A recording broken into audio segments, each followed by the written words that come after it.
சிலம்பும் சதங்கையும் தண்டையும் ஷண்முகமும் தோளும் கடம்பும் எனக்கு முன்னே வந்து தோன்றிடினே. சிவபெருமான் சன்னதிக்கு போனோம், சிவபெருமான வழிபட்டோம். பக்கத்திலேயே அம்பாள் இருந்தா பார்த்தா சன்னதி வழிபட்டோம்.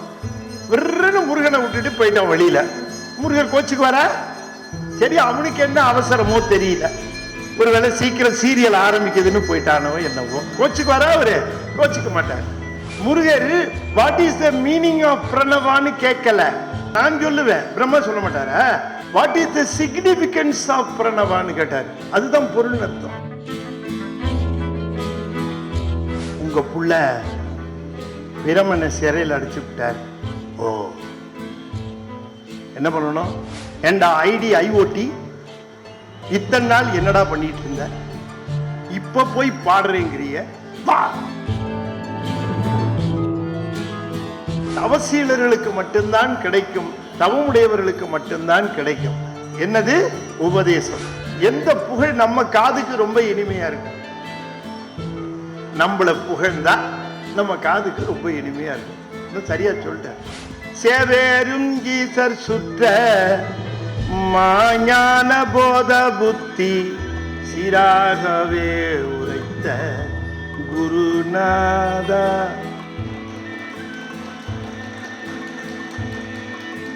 இந்த வீடியோவை உங்களுக்கு வழங்குபவர்கள் பேசஸ் pay, secure digital payments with multiple features and great success rate.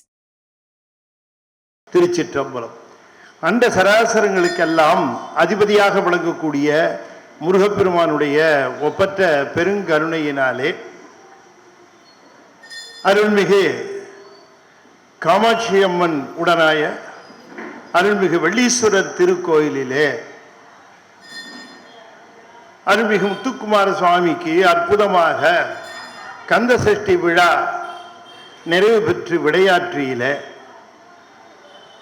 ஞான வேள்விகளாக நிகழ்ந்து வருகின்ற பாங்கிலே 4ஆம் நாளான இன்று பிரணவ உபதேசம் என்கிற தலைப்பிலே சில செய்திகளை உங்களுடன் பகிர்ந்து கொள்வதற்கு திருவருள் கூட்டியிருக்கிறது.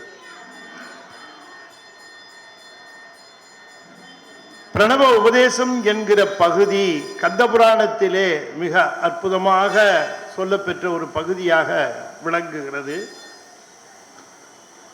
திருக்கோயில் வழிபாட்டிலே ஒரு பகுதியாக விளங்குவது எது என்று கேட்டால், இறைவனுடைய பெருமையை காது குளிர கேட்டல் என்பது. இன்னொரு பகுதி என்ன என்று கேட்டால், இறைவனுடைய புகழை நா சுவைக்க ஓதுதல். நாம் வழிபாடு செய்கிறோம் என்று சொன்னால் இந்த இரண்டும் இருந்தால்தான் அந்த வழிபாடு நிறைவு பெற்றதாக அர்த்தம். நாம் வாயை திறந்து பெருமான் மேல் அற்புதமாக அருளாளர்கள் அருளி செய்த அந்த அருட்பாடல்களை பாடி வழிபாடு செய்ய வேண்டும். ஒன்று. இரண்டாவது, பெருமானுடைய பெருமையை அருளாளர்கள் சொல்லி இருக்கின்ற செய்திகளை காது குளிர கேட்க வேண்டும். எனவே தரிசனம் என்பது கண்களுக்கு ஒரு செயலாக இருந்தாலும், காது குளிர பெருமானுடைய புகழை கேட்பதும் நா சுவைக்க பெருமானுடைய புகழை பேசுவதும் வழிபாட்டை நிறைவு செய்ய பெறுகிறது. இல்லாவிட்டால் நம்முடைய வழிபாடு அது குறைபாடு உடையதாகத்தான் இருக்கும். நான் போய் பெருமானுடைய சன்னதியிலே நின்றால் பெருமான் என்ன எதிர்பார்ப்பார் என்று சொன்னால், நான் கையிலே என்ன கொண்டு வந்திருக்கிறேன் என்பதை அவர் பார்க்க மாட்டார்.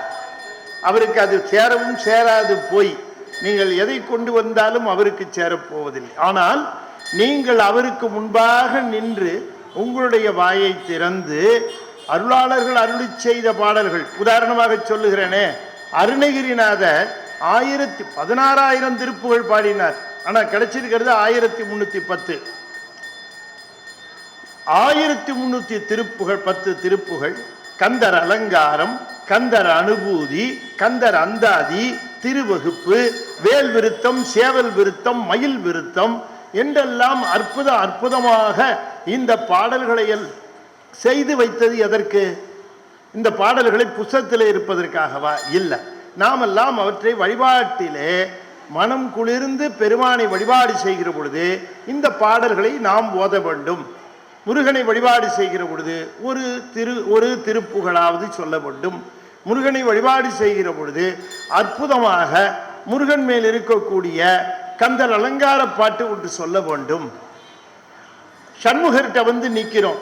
நாளென் செய்யும் வினைதான் என் செய்யும், என்னை நாடி வந்த கோள் என் செய்யும், கொடும் கூற்று என் செய்யும், குமரேசர் இரு தாளும் சிலம்பும் சதங்கையும் தண்டையும் சண்முகமும் தோளும் கடம்பும் எனக்கு முன்னே வந்து தோன்றிடினே அப்படின்னு பாடினா முருகர் உள்ளம் குளிர்ந்து போவார். ஆஹா, இவனுக்கு நாக்கு கொடுத்ததனுடைய பயன் கிடைச்சது இன்னைக்கு என்று நினைப்பார். இல்லையா? அவர் நாக்கு கொடுத்திருக்கார். நாள் முழுக்க பேசி தீக்கிறோம், எதையோ பேசுறோம், பயனில்லாத சொற்களை பேசுகிறோம். ஆனால் முருகனுடைய புகழை பேசுகிறதா இந்த நாக்கு? முருகனுடைய பெருமையை பேசுகிறதா இந்த நாக்கு? அதுதான் முக்கியம். அப்ப நாம அந்த மாதிரி புகழை சொல்ல வேண்டும் என்பதற்காகத்தான் திருப்புகழை அருணகிரிநாதர் அருளி இருக்கிறார், கந்தர் அலங்காரத்தை அருளி இருக்கிறார். ஆகையினாலே அன்பர்களே, நாம் திருக்கோயிலுக்கு வழிபாட்டிற்கு வருகிற பொழுது நாம் அவசியமாக முருகன் மேல் அருளாளர்கள் அருளி செய்த பாடல்களை நாம் வாயார பாடுதல் வேண்டும். திருப்புகழ் பாடலாகட்டும், கந்தர் அலங்கார பாடலாகட்டும், கந்தர் அனுபூதி பாடலாகட்டும், அந்த பாடலை நாம் பாட வேண்டும். அதுதான் நாம் அவருக்கு சூட்டுகிற பாமாலை. நாம் வேற மாலையை சூட்டுகிறோம், ஆனால் அதற்கு மேலாக இந்த பாமாலையை சூட்ட வேண்டும். அது போலவே அவருடைய புகழை காது குளிர கேட்க வேண்டும். நமக்கு எந்த புகழ் ரொம்ப காதுக்கு இனிமையா இருக்கும் சொல்லுங்க? எந்த புகழ் நம்ம காதுக்கு ரொம்ப இனிமையா இருக்கும்? நம்மளை புகழ்ந்தா நம்ம காதுக்கு ரொம்ப இனிமையா இருக்கும். சரியா சொல்லிட்டேன். நம்மளை புகழ்ந்தோம்னா அது நமக்கு ரொம்ப மகிழ்ச்சியா இருக்கும், நம்ம புகழ்ச்சி. ஆனால் உண்மையிலேயே இந்த காது எந்த புகழை கேட்க வேண்டும் என்று சொன்னால் முருகனுடைய புகழை கேட்க வேண்டும். ஐயனின் சீர்வேசும் செல்வர்வாய் நல்ல தெள்ளமுதுண்டு உவந்த திருவாய் அப்பனின் திருவடி வணங்கினோர் தலை முடியணிந்தோங்கி வாழும் தலை வேலனின் புகழ் கேட்ட வித்தகர் திருச்செவி விழா சுபம் கேட்கும் செய்தி. வள்ளற் பிரான் சொல்லுகிறார், பெருமானே, முருகப்பெருமானே, இங்கே இருக்கக்கூடிய கந்தகோட்டத்து முருகன் மேலே பாடி இருக்கிற தெய்வமணி மாலை, அதுல சொல்லுகிறார், ஐயனின் சீர் பேசும். யாரும் முருகனுடைய புகழை பேசுகிறார்களோ, யாரும் முருகனுடைய புகழை சொல்லுகிறார்களோ அவர்கள் நல்ல உணவை உண்ணுகிற பாக்கியம் அவர்களுக்கு கிடைக்குமா? ஐயனின் சீர் பேசும் செல்வர்வாய் நல்ல தெள் அமுது உண்டு உவந்த திருவாய் அப்பனின் திரு அடி வணங்கினோர் தலை. யார் முருகப்பெருமானுக்கு முன்பாக போய் நின்று தம்முடைய சிரத்தை தாழ்த்தி வணங்குகிறார்களோ அவர்களுக்கு முடிசூட்ட பெருமா. முடி அணிந்தோங்கி வாழும் தலை அப்பனின் புகழ் கேட்ட வேலவர் புகழ் கேட்ட திருச்செவி. முருகாவனுடைய புகழை கேட்கிறவருடைய செவி, அதுக்கு என்னன்னாரு, விழாசுபம் கேட்கும் செவி. நல்ல இனிய விழா சுபமான செய்திகளாக அந்த காதுல வந்து விழுமா பாருங்க. அப்ப முருகனுடைய புகழை கேட்கிறதும் அவனுடைய பெருமையை பேசுறதும் ரொம்ப முக்கியம் இல்லைங்களா? அப்பனின் தலை அப்பனின் அடி வணங்கினோர் தலை முடி அணிந்தோங்கி வாழும் தலை. ஆகையினாலே அன்பர்களே, இன்றைய தினம் இந்த கோயிலில் பாருங்க எவ்வளவு சிறப்பா முருகனுக்கு ஒரு 6 நாட்கள் கந்த சஷ்டியில அற்புதமான விழா நடத்திய பிறகு, அந்த விழாவிற்கு பிறகு முருகப்பெருமானுடைய பெருமைகளை பேசுகின்ற நிலையில இங்கே சிறப்பாக சொற்பொழிவுகளை ஏற்பாடு செய்து இந்த திருக்கோயிலார் அற்புதமாக அமைத்திருக்கின்றார்கள். அதில் இன்றைய தினம் 4வது நாள் இன்று நாம் பிரணவ உபதேசம் என்கிற தலைப்பில் சில செய்திகளை சிந்திப்பதற்கு திருவருள் கூட்டியிருக்கிறது. பிரணவம் என்று சொன்னால் என்ன? பிரணவம் என்பது ஓம்காரம், எல்லாருக்கும் தெரியும். அது ஓம் என்பதுதான் பிரணவம். இந்த பிரணவத்தின் பொருளை, பிரணவத்தை முருகப்பெருமான் உபதேசித்தார். யாருக்கு உபதேசித்தார்? இந்த பிரணவ உபதேசத்தை யாருக்கு உபதேசித்தார்? யாருக்கு? சும்மா தைரியமா சொல்லுங்க. சிவபெருமானுக்கு உபதேசித்தார். சிவபெருமானுக்கு உபதேசித்தார். முதல்ல சிவபெருமானுக்கு உபதேசித்தார், அப்புறமா 2 பேருக்கு உபதேசித்தார். சிவபெருமானுக்குத்தான் முதல்ல உபதேசித்தார். அவரு அத முதல் திருப்புகழிலேயே சொல்லுகிறார் அருணகிரிநாதர். பின்னும் பிற்பாடெல்லாம் சொல்லல. அவர் முதல்ல தொடங்கின திருப்புகள் முத்தை தருவத்தி திருநகை அத்திக்கிரை சத்தி சரவண முத்தி கொரு வித்தி கூறுவர என ஓதும். அது முதல் வரி.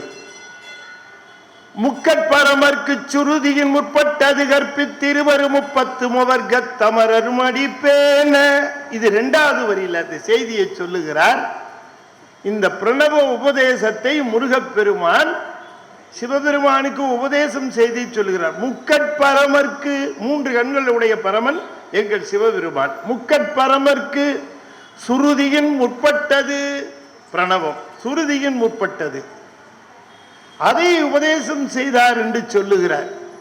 முத்தை தருவத்தி திருநகை அத்திக்கிரை சத்தி சரவண முத்தி கொருவித்து குருவர என ஓதும். பிரணவத்தை புரிந்து கொண்டால், பிரணவத்தினுடைய உள் நுட்பத்தை புரிந்து கொண்டால் அவர்களுக்கு முத்தி வீடு எளிது. அதைத்தான் சொல்லுகிறாருங்க. அந்த முத்தியை தருகிறவரை முருகப்பெருமான் பக்கத்திலேயே வச்சிருக்கிறாராம். அவன் யாரு அப்படின்னு கேட்டா, முத்தை தருவத்தி திருநகை, பெருமாட்டியினுடைய அந்த நகை என்று சொல்லக்கூடிய சிரிப்பு இருக்க, அது முத்துக்களை அடிக்கிறது போல இருக்க அந்த சிரிப்பு. முத்தை தருவத்தி திருநகை அத்திக்கிரை சத்தி சரவண முத்தி கொரு வித்து குருபர என ஓதும். முத்திக்கு வித்து முருகப்பெருமான் அதை எப்படி தருகிறார்? பிரணவத்தின் நுட்பத்தை தெரிந்தவர்களுக்கு தருகிறார். இந்த பிரணவம் என்று சொல்லுவது எது? அதை நான் உங்களுக்கு விளக்க போறேன். சிவபெருமானுக்கு பிரணவத்தை சொன்னார் என்று சொல்லுகிற பொழுது ஏன் சிவபெருமானுக்கு சொல்ல வேண்டும்? அப்படி அவர் என்ன சொன்னார்? அந்த பிரணவத்தினுடைய பொருள் என்ன? ஏன் பொருள் சிவபெருமானுக்கு சொல்லுகிற பொழுது அது மிக நுட்பமாக இருந்தது என்கிற அந்த செய்திகள் எல்லாம் நாம் இப்போ இந்த பிரணவ உபதேசத்திலே காண இருக்கிறோம். சரி, இப்ப பிரணவ உபதேசம் என்று சொல்லுகிற பொழுது இந்த பிரணவத்தை உபதேசிக்கிறவர் குரு, கேட்கிறவர் சீடர். அந்த நிலையிலே முருகப்பெருமான் பிரணவத்தை முதலே ஆளாலம் உண்டவர்க்கும் அடுத்ததாக அகத்தியர்க்கும் 3வதா செய்தது திருப்புகழ் பண்ணவர்க்கும் அருணகிரிநாதருக்கு, இந்த 3 பேருக்குத்தான் பிரணவ உபதேசம் நிகழ்த்தியதாக நமக்கு சரித்திரம் கூறுகிறது. அப்ப சிவபெருமானுக்கு உபதேசம் செய்த உடனேயே சிவபெருமான் சொன்ன காரணத்தினாலே அந்த உபதேசத்தை அகத்தியருக்கு செய்கின்றார். அதற்கு பிறகு நம்முடைய அருணகிரிநாத பெருமானுக்கு மட்டும்தான் அதை சொல்லுகிறார். ஆனால் இந்த பிரணவ உபதேசம் என்பது என்ன, அதனுடைய பொருள் என்ன என்பது கந்தபுராணத்தில் கூட இல்லை. அதை நமக்கு ரொம்ப தெளிவாகவும் அழகாகவும் சொன்னவர் அருணகிரிநாத பெருமான். ஆகையினால இங்கே கூடியிருக்கிறவர்கள் மிக பேறு பெற்றவர்கள். ஏனென்றால் உங்களுக்கு நிகழப்போவது பிரணவ உபதேசம். இந்த பிரணவ உபதேசம் என்பது ஒரு கிடைத்தற்கரிய ஒன்று. அது என்னவோ தெரியல, சொல்றவரும் சிவகுமாரராக இருக்கிறார். ஆகையினால அது ஒரு நிலையில இந்த பிரணவ உபதேசம் என்று சொல்லக்கூடியதனுடைய நுட்பத்தை உங்களுக்கு இன்று பெருமான் உங்களுக்கு அறிவிக்க வேண்டும் என்று சொல்லி குறிப்பிட்ட பேரை மட்டும்தான் இங்கே தெரிவித்திருக்கிறார். எல்லோருக்கும் சென்று சேர்ந்து விடுவதில்லை செய்திகள். பெருமான் யாருக்கு சேர வேண்டும் என்று திருவுளம் பற்றுகிறாரோ அவர்களுக்கு மட்டும்தான் அந்த செய்திகள் போய் சேரும். எத்தனையோ விஷயங்கள் நமக்கு சுலபமாக கிடைத்துவிடும். ஆனால் இறைவனை பற்றி, முருகனை பற்றி அந்த நுட்ப செய்திகள் என்பது தவசீலர்களுக்கு மட்டும்தான் கிடைக்கும், தவமுடையவர்களுக்கு மட்டும்தான் கிடைக்கும். அப்படி இன்றைய தினம் இந்த அற்புதமான செய்தியை நீங்கள் குறித்து வைத்துக் கொண்டு அதனால் முருகப்பெருமானுடைய பெருமையும் அருளையும் நீங்கள் புரிந்து கொள்ள வேண்டும் என்பதுதான் அடியனுடைய நோக்கம். இது வெறும் சொற்பொழிவு என்று நீங்கள் கருதிவிட வேண்டாம். ஏதோ ஒரு மணி நேரத்திற்கு எதையாவது ஒரு செய்தியை பற்றி சொல்லிவிட்டு நான் செல்லுவது முறை அல்ல. இங்கே சொல்லி இருப்பது உபதேசம். என்னது உபதேசம்? உபதேசத்தை எப்படி சொல்ல வேண்டும் என்பதை காட்டிலும் உபதேசத்தை எப்படி கேட்க வேண்டும் என்பது ரொம்ப முக்கியம் இல்லையா? அப்படி உபதேசம் சொல்லுகிறவர், உபதேசம் பெறுகிறவர் என்று சொல்லக்கூடிய அந்த நிலைதான் இன்றைய நிலையாக இருக்க வேண்டும் என்று நான் தயவு செய்து உங்களை கேட்டுக்கொள்கின்றேன். ஆகையினாலே இந்த பிரணவ உபதேசம் என்று நம்ம அடிக்கடி கேள்விப்படுறோம். பிரணவ உபதேசம் ஏன் திரைப்படத்தில் கூட வந்துருச்சு. முருகர் பிரணவ உபதேசம் சிவபெருமானுக்கு செய்வதாக அதெல்லாம் வந்துருச்சு. ஆனால் என்ன நுட்பம், அதுல என்ன செய்தி என்பதை நாம் அதை தெரிந்து கொள்ள வேண்டும். அப்ப முருகனை ஏன் நாம் பிரணவத்தின் வடிவமாக, பிரணவத்தின் தலைவனாக நாம் பார்க்கிறோம்? இப்ப ஒரு காட்சி உங்களுக்கு சொல்ல போகிறேன். முருகப்பெருமான் கந்தகிரியிலே வீற்று இருக்கிறார். கந்தகிரிக்கு மேலே கைலாயம், கைலாயத்திலே சிவபெருமான் இருக்கிறார். கீழே கந்தகிரி, அங்கே முருகனுக்கு சன்னதி அமைத்து கொடுத்திருக்கிறார் சிவபெருமான். அப்போ முருகன் மயில் உடையவனாக இருக்கிறான். அந்த மயிலுடைய முருகன் அங்கே இருந்து அங்கே இருக்கக்கூடிய தேவர்களுக்கெல்லாம் அவர் காட்சி தந்து கொண்டிருக்கிறார். இன்னும் போர் துவங்கவில்லை, இன்னும் சூரபத்மனை எதிர்த்து போருக்கு போகவில்லை, அதெல்லாம் இன்னும் நிகழவில்லை.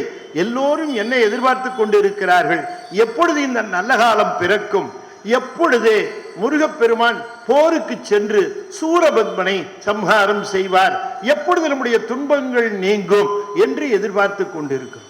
நாமும் நம்முடைய வாழ்க்கையில எத்தனையோ விதமான பிரச்சனைகள், எத்தனையோ விதமான சிக்கல்கள், அதனை நாம் எதிர்கொண்டிருக்கிற பொழுது எப்பொழுது முருகப்பெருமான் வருவான், எப்பொழுது மயில் மேல் வந்து என் துன்பங்களை எல்லாம் நீக்குவான், எப்பொழுது இந்த என்னை எதிர்த்து வருகிற வினைகளை எல்லாம் சம்ஹாரம் செய்வான் என்றுதான் நாமும் எதிர்பார்த்து கொண்டிருக்கிறோம். கந்த புராணம் என்பது வேறொன்றும் இல்லை, நம்முடைய சொந்த புராணம் தான் கந்த புராணம். அதை நாம் தெரிந்து கொள்ள வேண்டும். ஆகையினாலே கந்தன் அங்கே சன்னதியிலே வீற்றிருக்கின்றான். எல்லோரும் வந்து வணங்கி செல்லுகிறார்கள். பிரமன் வருகிறார். பிரமன் வருகிற பொழுதே அங்கே சிவபெருமானை வழிபடுவதற்காக உச்சிக்கு செல்ல வேண்டும் என்கிறவர் இங்கே கீழே கந்தகிரியிலே முருகப்பெருமான் இருக்கிறார். அவரை பார்த்தும் பார்க்காதது போல அவர் போகிறார். காரணம் என்ன என்று கேட்டால், அவருக்கு என்ன நினைப்பு என்று சொன்னால், நாம் பார்க்க பிறந்த குழந்தை தானே என்று அவருக்கு மனதில் நினைப்பு. ஆகையினாலே அது முருகன்னா யார், அவருடைய தன்மை என்ன என்று புரிந்து கொள்ளவில்லை அவர்.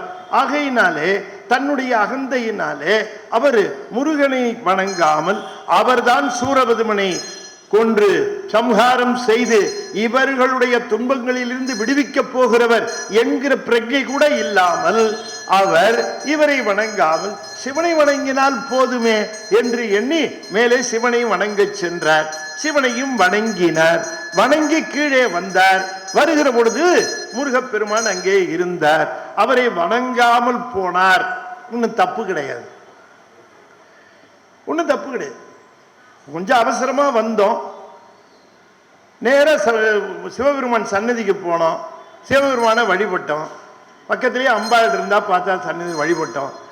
விருன்னு முருகனை விட்டுட்டு போயிட்டோம் வெளியில. முருகர் கோச்சுக்கு வர சரி, அவனுக்கு என்ன அவசரமோ தெரியல.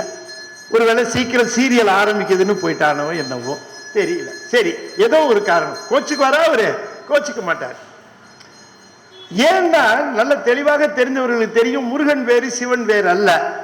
அது ஐமுக சிவன், இது அறுமுக சிவன். அதை பற்றி உங்களுக்கு தெளிவு சொல்லுகிறேன். அப்ப இந்த முருகனை பார்க்காமல் போனதுனால ஒரு பெரிய குற்றம் அல்ல. ஆனால் அவர் செய்த தவறு என்ன கேட்டா, முருகனை பார்த்தும் பார்க்காத மாதிரி போனார். ஹிப்போக்ரசி, பொய்த்தன்மை, இதுதான் ஆகாது. இப்ப ஒருவரை பார்க்காமல் போய்விட்டால் தப்பு கிடையாது. ஆனால் பார்த்தும் அப்படி பார்க்காமல் போனால் அது அவர்களுடைய நடிப்பு, ஹிப்போக்ரசி. அந்த முருகன் என்னைக்கு அதை ஒத்துக்கொள்ள மாட்டான். ஆகையினால வீரபாகுவை அழைத்தார். வீரபாகு அப்படின்னார். வீரபாகு போனார். 4 முகம் உன்னை 6 முகம் கூப்பிடுது அப்படின்னார். உடனே நேரா அவர் அங்க போனார். போய் அப்படி நின்னார். நின்ன பிறகு கூட வணங்கல, நின்னார். இப்படி முருகன் கேட்கிறான், தாங்கள் யார் அப்படின்னு. நான் பிரம்மன். ஓ, தங்களுக்கு தொழில்? படைப்பு எம் தொழில். ஓ, படைப்போ. எதை ஆதாரமாக வைத்து படைக்கின்றீர்கள்? பிரமன் சொன்ன, 4 வேதங்களை ஆதாரமாக வைத்து யாம் படைக்கின்றோம். ஓ, வேதம் வருமோ? ஓ, வருமே. அப்படியானால் இங்கே சொல்லுங்கள் அப்படின்னு. உடனே இவர் ஆரம்பிச்சார். ஓ, நிறுத்துங்கன்னாரு. பிரம்மா நிறுத்தி விட்டார். நான் இன்னும் சொல்லவே இல்லையேன்னார். அதை பத்தி இல்லையே, முதல்ல இன்னும் இழுத்தீங்களே என்னன்னார். அது பிரணவம்னார். பிரணவம்னா என்ன பொருள் அதுக்கு அப்படின்னு கேட்டார். அவ்வளவுதான், ஃபங்க் ஆயிட்டார். Murugar what is the meaning of பிரணவான்னு கேட்கல. நல்ல தெளிவா புரிஞ்சு கொள்ள வேண்டும். What is the meaning of பிரணவான்னா நான் சொல்லுவேன், பிரம்மா சொல்ல மாட்டாரா? What is the meaning of பிரணவான்னு கேட்கல. What is the significance of பிரணவான்னு கேட்டார். அதுதான் பொருள் அர்த்தம். பொருள் என்று சொன்னால் அர்த்தம் இல்லை, மீனிங் இல்லை. அது எந்த பொருளை குறிக்கின்றது அப்படின்னு கேட்டார். What is the significance of. இப்ப சிவபுராணம் சொல்லுகிற பொழுது சொல்லுவார், சொல்லிய பாட்டின் பொருள் உணர்ந்து சொல்லுவார் செல்வர். அப்ப பொருள் உணர்ந்து சொல்லுவார்னா மீனிங் தெரிஞ்சு சொல்லுவார்னு அர்த்தம் இல்ல. இந்த சொல்லிய சிவபுராணத்திற்கு எது பொருளாக விளங்குகிறது? சிவம் பொருளாக விளங்குகிறது. எனவே சிவபுராணத்தை சிவத்தை உணர்ந்து சொல்ல வேண்டும். அப்ப சிவபுராணத்துக்கு எது பொருள்? என்னங்க, எது பொருள்? வாய் திறந்து சொல்லலாம், இது ஒரு வாய்ப்பு இல்லை சாமி பேரை சொல்றதுக்கு. சிவபுராணத்துக்கு எது பொருள்? சிவபெருமான் தான் பொருள். அப்ப தில்லைவாழ் அந்தணர்கள்லாம் மாணிக்க வாசகரை பார்த்து, இதோ திருவாசகம்னு ஒண்ணு இங்க இருக்கு, அதை நீங்க சொல்ல பெருமான் தான் எழுதினார்னு இங்க இருக்கு, இதுக்கு என்ன பொருள்னு கேட்ட உடனே மணிவாசகர் என்ன செய்தார்? இதோ இதுதான் பொருள்ன்ட்டு நடராஜ பெருமானுக்கு உள்ள போய் கலந்துட்டார். அப்ப எது பொருள்? அதுதான் பொருள். அப்ப அதே மாதிரி இந்த பிரணவத்துக்கு என்ன பொருள்னு கேட்டார். என்ன பொருள்னு கேட்டார். பிரமனுக்கு தெரியல. ஏனென்றால் ஆணவம் உடையவர்களுக்கு உண்மை தெரியாது, தான்கிற எண்ணம் உடையவர்களுக்கு உண்மை தெரியாது. அந்த 6 முகம் இருக்கிறங்க, அதுல ஒரு முகம் பிரணவ முகம்.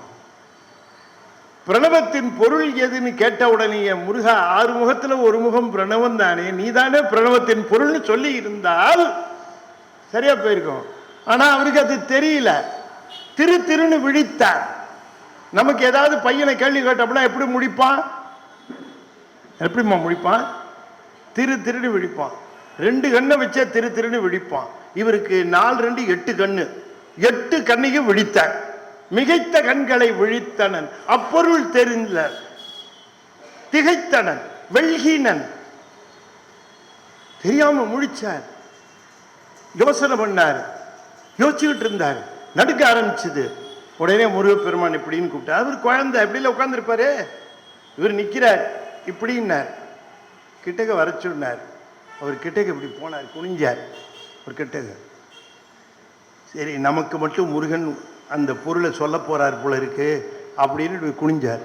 நல்ல கைய அப்படி பண்ணிட்டு வச்சாரு. ஒரு கொட்டு குடுமி பொடி ஆயிடுச்சு. அருணகிரிநாதர் சொல்லுகிறார், இவரை இங்க கூட்டு இவங்க அப்பா திருமாலுக்கு ஐயோ என் பிள்ளைய அடிக்கிறாரேன்னாராம். அங்க வலிச்சுதான். உடனே கூப்பிட்டார் வீரபாபு, கொண்டு போய் செல்லுல போடுன்ட்டார். பிரமனை கொண்டு போய் சிறையில அடைத்தார். பிறகு தானே அந்த படைப்பு தொழிலை தொடங்கினார். ஒரு முகம் கொடு சதுர்முகன் போல் விதி செய்தான். கச்சியப்பர் சொல்லுகிறார், அவனுக்கு 6 முகம் இல்லையா, ஒரு முகத்தை என்ன பண்ணானா படைப்புக்குன்னு அலோகேட் பண்ணிட்டானா. அதுல எப்படி பண்ணான்னாரு, இவர் 4 தலை வச்சுக்கிட்டு பண்ற தொழில இவர் ஒரே தலையில பண்ணிட்டு இருந்தாராம். ஒரு முகம் கொடு சதுர்முகன் போல் விதி செய்தான். இந்த படைப்பை தொழிலை செய்து கொண்டிருந்தான். திருமால், பிரமன் என்று சொல்லக்கூடிய இந்திரன், உருத்திரன் போன்ற தலைவர்கள் எல்லாம் இப்படி பிரமன் சிறைப்பட்ட உடனேயே திருமாலும் இந்திரனும் உருத்திரனும் என்ன செய்வது என்று தெரியவில்லை.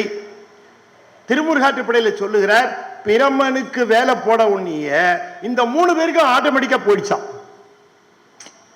நம்ம இவங்க 3 பேரும் முருகப்பெருமான 5 தொழிலையும் பண்ணாருங்கிறாரு திருமுருகாற்றுப்படையில. இவங்க எல்லாரும் போய் சிவபெருமான்கிட்ட சொல்லலான்ட்டு போறாங்க. சிவபெருமான்கிட்ட பாருங்க, என்ன விஷயம் அப்படின்னார். உங்க புள்ள பிரமனை சிறையில் அடிச்சு விட்டார். அப்ப படைப்பு அவரே செஞ்சிட்டு இருக்கிறார்.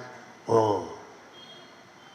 என்ன பண்ணணும், நீங்க எப்படியாவது சொல்லி அவரை கொஞ்சம் ரிலீஸ் பண்ணீங்கன்னா பரவாயில்ல. ஏன் சிறையில் அடைச்சா? இல்லை, அவர் ஏதோ கேள்வி கேட்டாராம், இவருக்கு பதில் தெரியலையா, அதனால தூக்கி உள்ள போட்டார். ஓ அப்படியா, சரி நான் சொல்றது இருக்கட்டும், நீங்களே போய் சொல்ல வேண்டியது தானே. அவர்கிட்ட போய் கொஞ்சம் சொல்லுங்களேன், முருகன்கிட்ட போய் நீங்கள்லாம் கொஞ்சம் எடுத்து சொல்லி பிரம்மனை சிறையிலேருந்து விடுவிக்க சொல்லி சொல்லுங்களேன் அப்படின்னார். அப்போ இவங்க சொன்னாங்க, ஏற்கனவே ஒரு கேள்வி கேட்டு பிரம்மனுக்கு பதில் தெரியாமல் உள்ளே போட்டார். எங்களை ஏடா கூடமாக எதையாவது கேட்டு எங்களுக்கு சிலபஸ் மறந்து போய் ரொம்ப நாளாச்சு, நாங்களும் பதில் தெரியாமல் முடிச்சு எங்களையும் தூக்கி உள்ளே போட்டா யார் பார்க்கறதுன்னா அப்படி யோசனை பண்ணார். அதுவும் சரிதான். நந்தி பெருமான் வந்து நின்னார். போய் நான் சொன்னேன்னு சொல்லி பிரமனை சிறையிலிருந்து விடுவிக்க சொல். நான் சொல்றது கச்சியப்பர் கந்த புராணம், உங்களுக்கு சினிமா படம்லாம் ஞாபகத்துக்கு வரக்கூடாது, அதுலெல்லாம் நிறைய கற்பனை இருக்கும். உடனே இங்க நந்தியை கூப்பிட்டு அனுப்பிச்சார். நந்தி தேவர் போகிறார். நந்தி தேவர் போய் முருகப்பெருமானை வணங்குகிறார். என்ன விஷயம்னாரு. அப்பா அனுப்பிச்சார். என்ன விஷயம்? பிரமனை சிறையில் அடைத்திருக்கிறீர்களாமே, விடுவிக்க சொல்லி சொன்னார். அதோட விட்டுருந்தா விஷயம் வேற. இந்த சில சமயம் சண்டையை தீர்க்கிறதுக்காக, சமாதானம் பண்றதுக்காக இந்த தூது அனுப்புவான் ஆளை.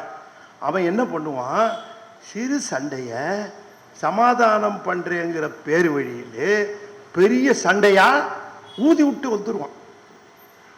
சார், அவர் உங்களை நாயின்னு சொன்னது தப்பு தான் சார், இந்த சமாதானம் பண்ண போறோம்னு சொல்லுவான். உங்களை அவர் நாயின்னு சொல்லியிருக்க கூடாது, என்ன தெரு நாயின்னு வேற சொல்லிவிட்டாரு, அது எல்லா நாயும் விட கேவலமான நாய். அவன் ஒரே ஒரு தடவை தான் நாய் சொல்லியிருப்பான். இந்த தூது போனவன் ஒரு 10 தடவையாவது நாயை சொல்லியிருப்பான். அப்படி இன்னும் உஷ்டம் ஏறிடும். நந்தி போனாரு, விடுவிக்க சொன்னார் அப்பான்னு சொல்லிட்டு அத்தோட நிறுத்திருக்கலாம் இல்லையா? ஒரு படி மேல போய் சொன்னார், குடிலை அன்னவன் கூரற்கு எளியதோ அப்படின்னு கேட்டார். நீங்க ஏன் இவ்வளவு டஃப்பான கொஸ்டின் கேட்டீங்க பிரம்மாவை? கொஞ்சம் சுலபமான கேள்வி கேட்டிருந்தா பிரம்மா பதில் சொல்லியிருப்பார். 2+2 எவ்வளவுன்னு கேட்டிருந்தீங்கன்னா டக்குன்னு பதில் சொல்லியிருப்பார். அந்த மாதிரி கேள்வி கேட்காம ஏன் எப்படி சொன்னீங்கன்னு. உடனே முருகன் சொன்னான், அன்ன ஊர்தியை சிறை விடுக்கீலன். அன்ன ஊர்தியை, அன்ன ஊர்தி யாரு? அன்ன ஊர்தி யாரு? அன்னத்தை ஊர்தியா உடையவன் யாரு? அன்னத்தை வாகனமாக உடையவன் யாரு? அன்னத்தை வாகனமாக உடையவன் பிரம்மா. என்னங்க, திருமாலுக்கு கருடன், முருகனுக்கு மயில், சிவபெருமானுக்கு ரிஷபம், பிரமனுக்கு என்ன? அன்னம், அன்ன ஊர்தி. அது சொல்றார், அன்ன ஊர்தியை சிறை விடுக்கீலன். சிறையிலிருந்து விடுவிக்க முடியாது. நிற்றியேல், இன்னும் நீ நின்றுட்டு இருந்தேன்னா பக்கத்திலே ஒரு செல்லு காலியா இருக்கு, உன்னை தூக்கி உள்ள போடுவேன்னாரு. அங்க பிடிச்ச ஓட்ட நந்தி துண்டக்காலம் துணிய காலம் வந்து நின்னார். சிவபெருமான் பார்த்தாரு, என்ன இவ்வளவு மூச்சு இறைக்க ஒடியாரியே, என்ன விஷயம்னாரு. ஒவ்வொருத்தரையா தூக்கி உள்ள போட்டுட்டு இருக்காரு உங்க புள்ள. அப்ப விடுவிக்கலையா? சொன்னா கேட்கிறாரா? நான் சொன்னேன்னு சொன்னீங்க, சொன்ன பிறந்தான் இதை சொன்னார். நானே போய் கேட்கிறேன்னு சிவபெருமானே வந்தார். அவரை வணங்கினார். பிரம்மனை சிறையில் அடைத்திருக்கிறாமே, அப்பா நமக்கு வேண்டியவர்கள் என்று சொன்னால் அவர்களுக்கு ஏதாவது நாம் உதவி செய்யலாம். ஆனால் தகுதி இல்லாதவர்களுக்கெல்லாம் உயர்ந்த பதவியை தருவது பூலோகத்துல தான் நடக்குதுன்னு சொன்னா, இங்கேயுமா எதுக்கு பிரம்மனுக்கு அவ்வளவு பெரிய வேலை? அவருக்கு பிரணவமே தெரியல, அவரை தூக்கி அந்த போஸ்ட்ல போட்டிருக்கீங்களே. அதெல்லாம் அப்புறம் பார்த்துக்கலாம், முதல்ல வெளியில விடு, உள்ள போட்டால வெளியில விடு, அதெல்லாம் நம்ம விஷயம், நம்ம பேசிக்கோ விடு. வீரவாகு வந்தார், அவரை பிரம்மனை விடுவிச்சு கொண்டாந்தாங்க. சிவபெருமானுக்கு முன்பாக வந்து நின்னார். என்ன ரொம்ப களைச்சி போயிட்டீங்களோ சிறையில்? இல்லை சாமி, நிறைய விஷயம் தெரிஞ்சுக்கிட்டேன், அங்கே தான் உட்காந்து யோசிக்க நேரம் கிடைச்சது என்று பிரம்மன் சொன்னார். சரி அப்படின்னு உடனே முருகப்பெருமானை பார்த்து கேட்டார், பிரணவத்துக்கு பொருள் தெரியலேன்னு சொல்லி பிரம்மனை சிறையில் அடிச்சியே, உனக்கு தெரியுமா அப்படின்னு கேட்டார். எல்லாம் சுத்தி நிற்கிறாங்க. திருமால், இந்திரன், உருத்திரன், 33 தேவர்கள் அத்தனை பேரும் நிற்கிறாங்க. முனிவர்கள் நிற்கிறாங்க, அகத்தியர் தலைமையில் எல்லாரும் நிற்கிறாங்க. என்ன நடக்குமோன்னு ஆவலா எதிர்பார்க்கிறாங்க. முருகனை பார்த்து கேட்டார், உனக்கு தெரியுமா? ஏன் சிவபெருமான் கேட்டார் அப்படின்னா, அத்தனை தேவர்களும் கேட்ட கேள்வி இது மனசுக்குள்ள. இவர் அவரை கேட்டாரே, இவருக்கு தெரியுமா அப்படின்னு அந்த கேள்வியை சிவபெருமானே கேட்கிறார். சில சமயம் நம்ம என்ன கேள்வி கேட்கணும்னு நினைச்சோமோ, நம்ம வீட்டுக்காரமாவை நம்ம புள்ள கேட்கும். நமக்கு நல்ல வேலை நம்ம தான் கேட்க முடியல, அவனாவது கேட்கிறான்னு. ஏம்மா எவ்வளவு நாளிமா இந்த டிவியை பார்ப்ப அப்படின்னு கேட்பான் பையன். உடனே அப்பக்காரர் என்ன நினைப்பாரு, நான் கேட்கணும்னு நினைச்சேன்டாமா அவனை, நல்ல வேலை நீயாவது கேட்டிய. அது போல இங்க அத்தனை தேவர்களும் நாம கேட்கணும்னு நினைச்ச கேள்விய இவர் கேட்கிறாரு அப்படின்னுட்டு சிவபெருமான் கேட்டார், உனக்கு தெரியுமான்னார். முருகரா சொன்னார், தெரியும்னார். எங்க சொல்லு பார்க்கலாம் அப்படின்னார். அப்போ உடனே சொன்னார் இவரு, முருகர் சொன்னார், அப்படி நீங்க கேட்ட உடனே இதை சொல்ல முடியாதுன்னார். ஏன் அப்படின்னார். பிரணவங்கிறது மந்திரம், அது சொல்வது என்பது உபதேசம். அதை சொல்லுகிறவர் குருநாதர், அதை கேட்கிறவர் சீடர். நீங்கள் சீடபாவத்திலே இருந்தால் அதை நான் சொல்ல தயாரினர். சிவபெருமான் என்ன பண்ணார்? உடனே சேவேரும் ஈசர் சுற்ற மாஞான போத புத்தி சிராகவே உரைத்த குருநாதா அருணகிரிநாதர் சொல்லுகிறார். சிவபெருமான் முருகனை மும்முறை வலம் வந்தாராம். யார? முருகன். நாம குருநாதர்கிட்ட உபதேசம் பெறணும்னா குருநாதரை வலம் வரணும், மும்முறை வலம் வரணும். அப்ப இந்த உலகத்தவர்கள் சீடபாவத்திலே இருந்து உபதேசம் கேட்க வேண்டும் என்றால் என்ன பவ்யத்திலே இருக்க வேண்டும் அப்படின்னு காட்டுவதுதான் சிவபெருமானுடைய நோக்கம். ஆகையினாலே அவர் ரொம்ப அந்த 3 முறை சுற்றி வந்து அந்த சிஷ்ய பாவத்தோடு அந்த பிரணவ உபதேசத்தை முடிவாயாக என்று கேட்ட உடனேயே முருகப்பெருமான் அந்த பிரணவ உபதேசத்தை செய்கின்றார். சிவனார் மனம் குளிர உபதேச மந்திரம் கிரு செவி மீதிலும் பகர் செய் குருநாதா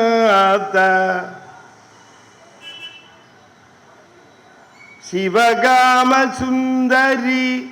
சிவனார் மனம் குளிரன்னாரு. அதை கேட்டவொடனே சிவனாருக்கு என்ன ஆச்சா? மனம் குளிர்ந்ததுன்னாரு. மனம் தெளிந்ததுன்னு சொல்லல, ஏன்னா அவருக்கு ஏற்கனவே தெரியும் இல்லையா? வீட்டில் குழந்தைய பார்த்து அம்மா கேட்பாங்கடா இன்னைக்கு என்னடா சொல்லி கொடுத்த ஸ்கூல்ல? அம்மா அடிஷன் சொல்லி கொடுத்தாங்கம்மா. அடிக்கடா என்னடா? 2+2 எவ்வளவுன்னு சொல்லி கொடுத்தாங்கம்மா. அப்படியா?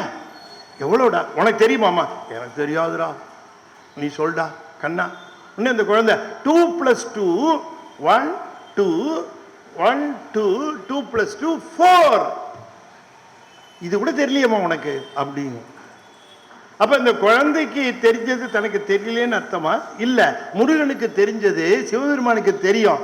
அதனால சிவனார் மனம் தெளியன்னு சொல்லல, அருணகிரிநாதர் மனம் குளிரன்னாரு. அப்படி கேட்கும் போது குளிர்ந்ததாம். அப்ப அந்த உபதேசத்தை முருகப்பெருமான் சிவபெருமானுக்கு உபதேசம் செய்கிறார். என்ன உபதேசம் செய்தார்? பிரணவத்தை உபதேசம் செய்தார். ஓ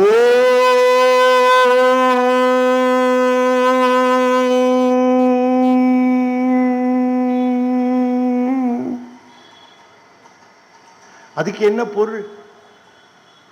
பிரணவம் என்னன்னு தெரியும் யாருக்கு?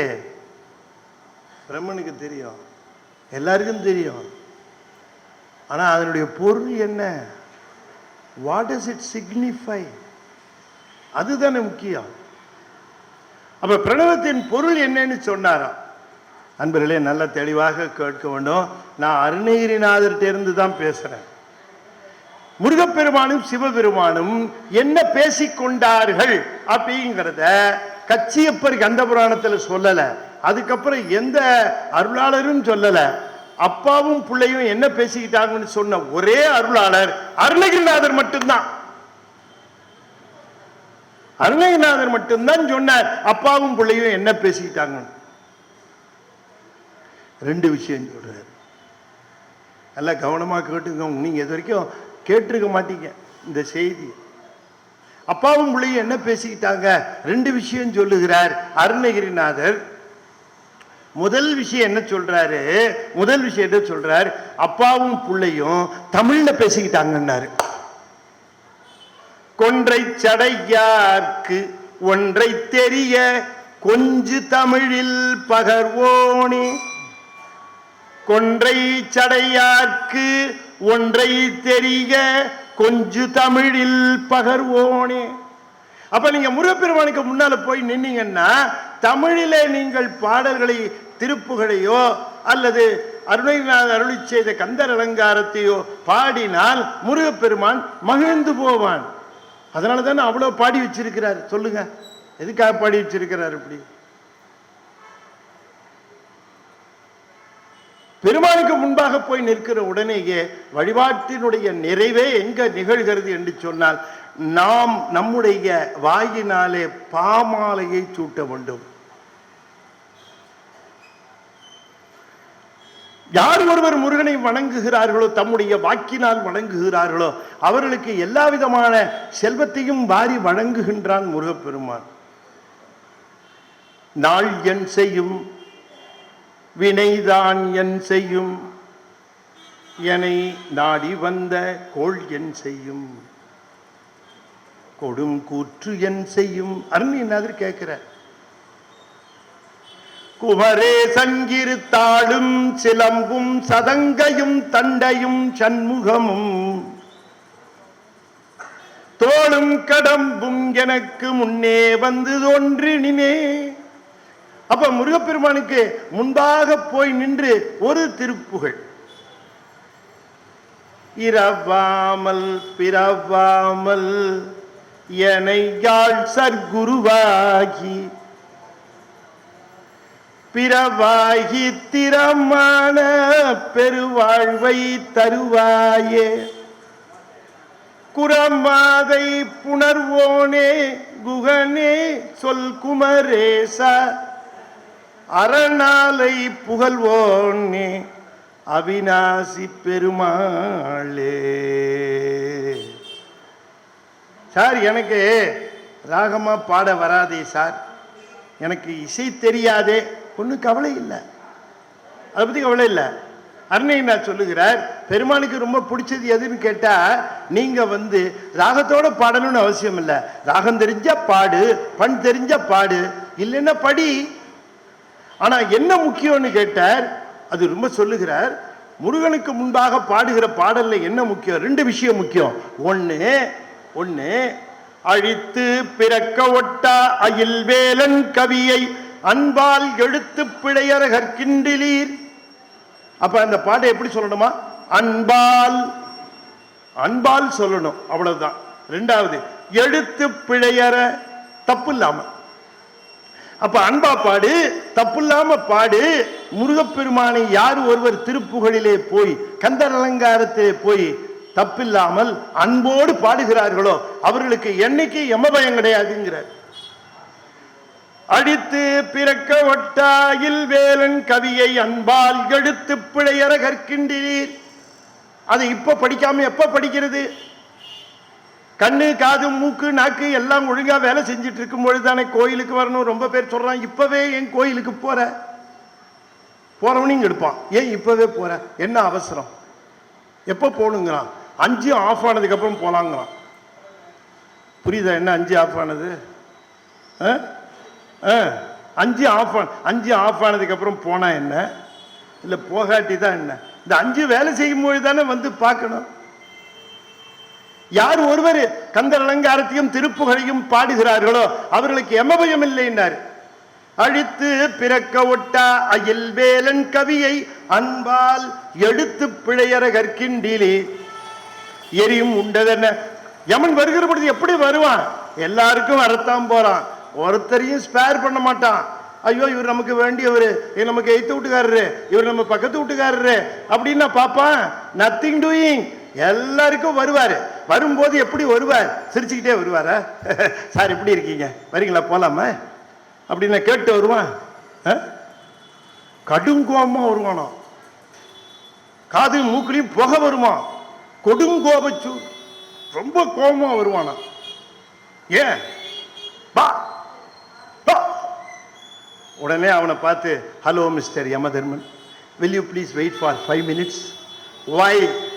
இல்ல இந்த திருப்புகழ் படிச்சா யமபயம் இல்லைன்னு வெள்ளீஸ்வரர் கோயில்ல கந்த சஷ்டி விளையாட்டில ஒரு ஆள் வந்து சொன்ன, நீ கொஞ்சம் அப்படி வெயிட் பண்ணேன்னா நான் ஒரு திருப்புகழை ஓதி முடிச்சிருவேன் அப்படின்னு சொல்லுவோம். யமன் கேட்பானா, சார் ஏண்டா ஐடி ஐஓடி இத்தனை நாள் என்னடா பண்ணிட்டு இருந்த, இப்ப போய் பாடுறேங்கிறிய, வா அப்படின்னு கூப்பிடுவான். ஆகையினாலே தோத்திரம் என்பது மிக மிக முக்கியம். அந்த தோத்திரங்களை மிக அதிகமாக நம்முடைய அருளாளர்கள் அருளி செய்திருக்கிறார்கள். உலகத்திலே வேறு எந்த சமயத்திற்கும் செய்யாத அளவிற்கு தோத்திரங்களை நம்முடைய பெரியவர்கள் செய்திருக்கிறார்கள். அப்ப நம்முடைய வழிபாட்டிலே தோத்திரங்கள் இடம்பெற்றால் தான் அது முழுமை பெறும், நமக்கு அது பலனை தரும். அதனால தான் சொல்லுகிறார், நீங்கள் திருப்புகழை சொல்லுங்கள், அதை சொல்லுகிற பொழுது இசை முக்கியம் என்பதில்லை, தவறில்லாமல் அதே நேரத்திலே அன்போடு சொல்லுங்கள் என்று குறிப்பிடுகின்றார்.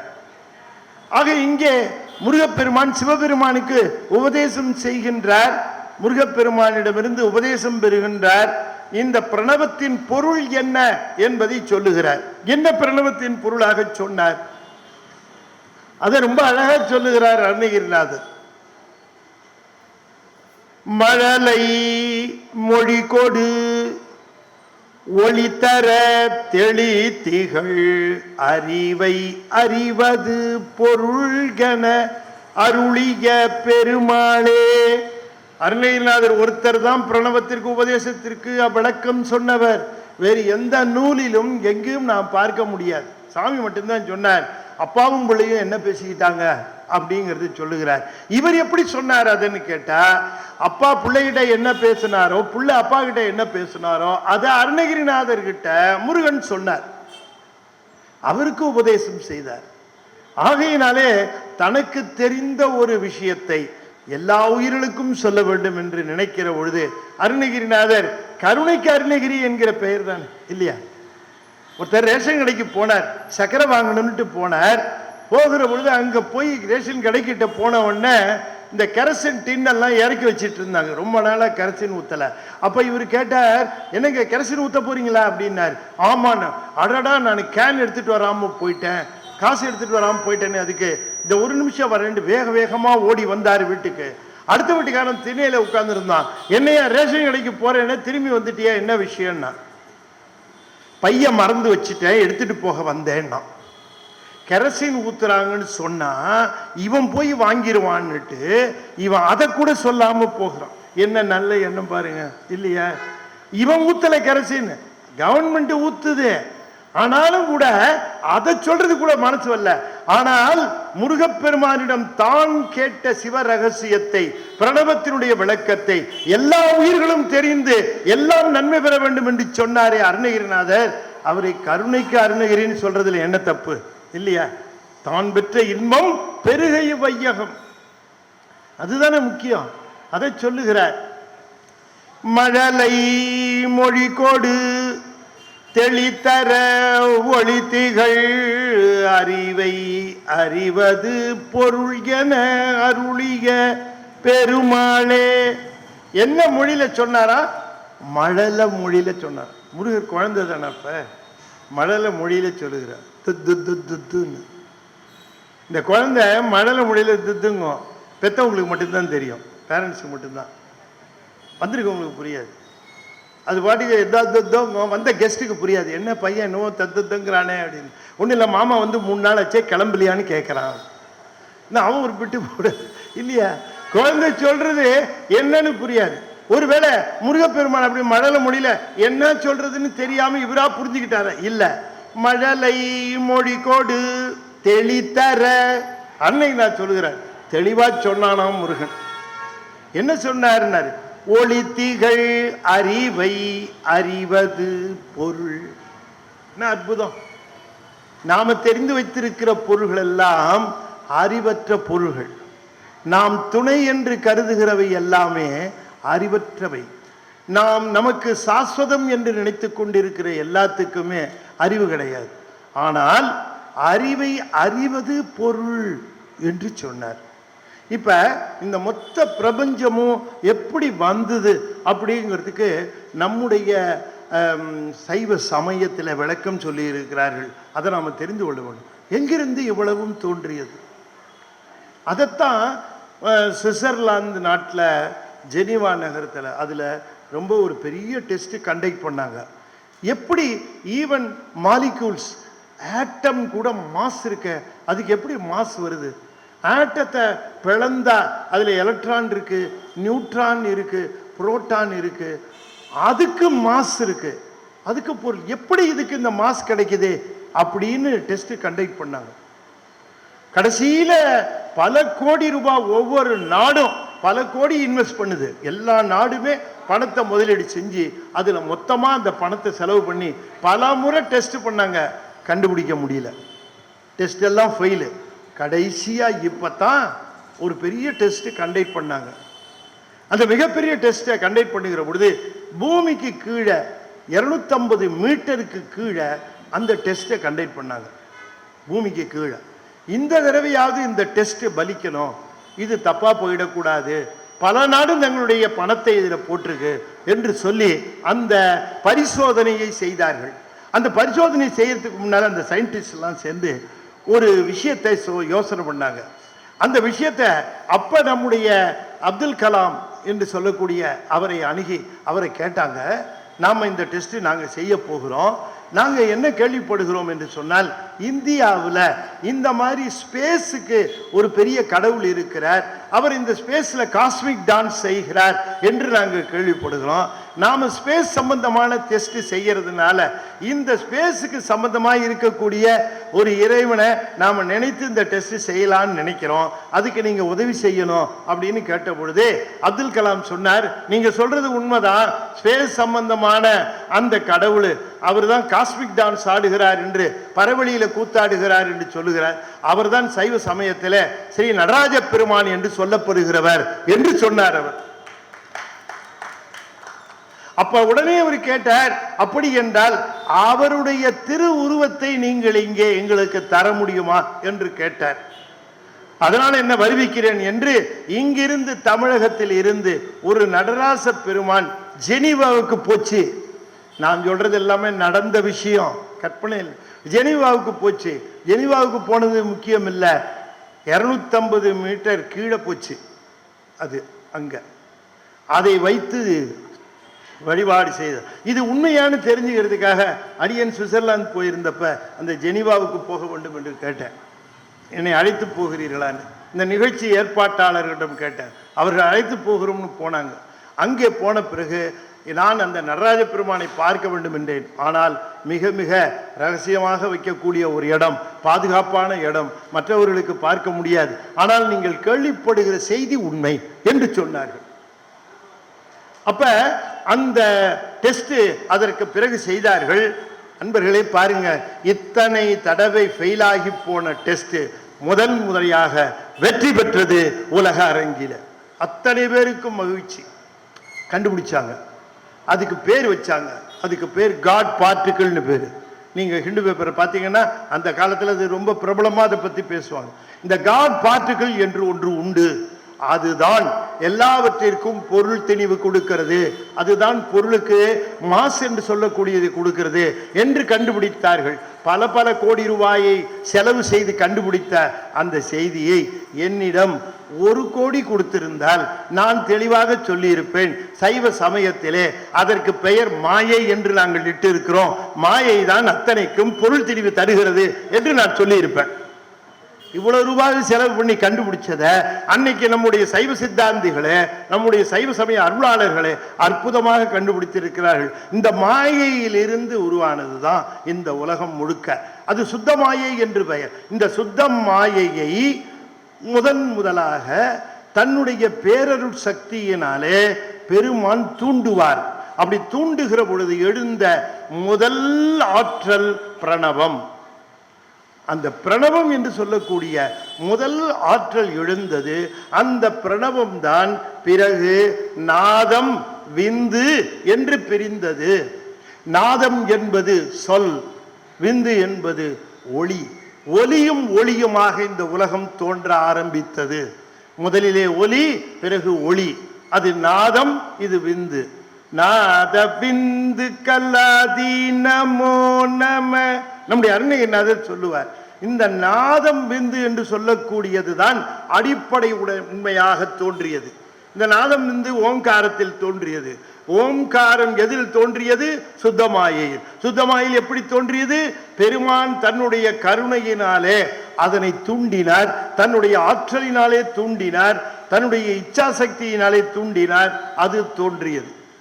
அப்படி தோன்றிய நாதம் இருந்தும் 3 தொழில்களை செய்தது. அந்த 3 தொழில்கள் படைத்தல், காத்தல், ஒடுக்குதல் என்று சொல்லக்கூடிய 3 தொழில்கள். அவற்றை முறையே அகரம், உகரம், மகரம் என்று சொன்னார்கள். எனவே ஓம்காரம் என்பது சமஷ்டியாக இருக்கிற பொழுது ஓ என்றும், வியஷ்டியாக பிரிகிற பொழுது அகரம், உகரம், மகரம், விந்து, நாதம் என்று 5ஆக பிரிகிறது. அந்த நாதமும் விந்தும் ஆற்றல், அகரமும் உகரமும் மகரமும் தொழில். எனவே 2 ஆற்றல்களை வைத்து இந்த உலகத்தை 3 படைத்தல், காத்தல், ஒடுக்குதல் என்று பெருமான் செய்தார். அப்படி அந்த 2 ஆற்றல் தான் இந்த உலகம் முழுவதும் ஒலியும் ஒளியுமாக இருக்கிறது. அதற்கு சொல் பிரபஞ்சம், பொருள் பிரபஞ்சம் என்று அதனை குறிப்பிட்டார்கள். இந்த உலகத்தில் என்ற சக்தியை பார்த்தாலும் ஒன்று சொல்லாக இருக்கும், இல்லாவிட்டால் பொருளாக இருக்கும். சொல் இல்லாத பொருள் கிடையாது, பொருள் இல்லாத சொல் கிடையாது. எனவே சொல்லும் பொருளுமாக அபிராமி அந்தாதியிலே சொல்லும் பொழுது சொல்லும் பொருளும் என நடமாடினார். அப்படி அந்த சொல்லும் பொருளுமாக விளங்குவது இந்த பிரணவம். இந்த மொத்த பிரபஞ்சமுமே சொல்லும் பொருளும் தான்.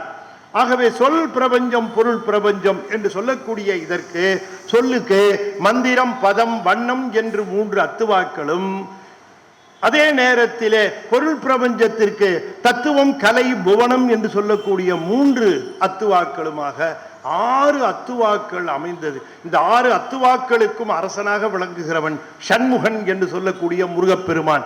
அதனால தான் அவருக்கு 6 முகங்களினாலே, இந்த 6 அத்துவாக்களினாலே இந்த உயிர்களை எல்லாம் இந்த பிரபஞ்சத்திலே உடல் முழுவதுமான கருவி கரணங்கள் தந்து, இந்த உடல் முதலான கருவி கரணங்களினாலே வினைகளை செய்தும் அனுபவித்தும் இந்த உயிர்கள் வருகின்றன.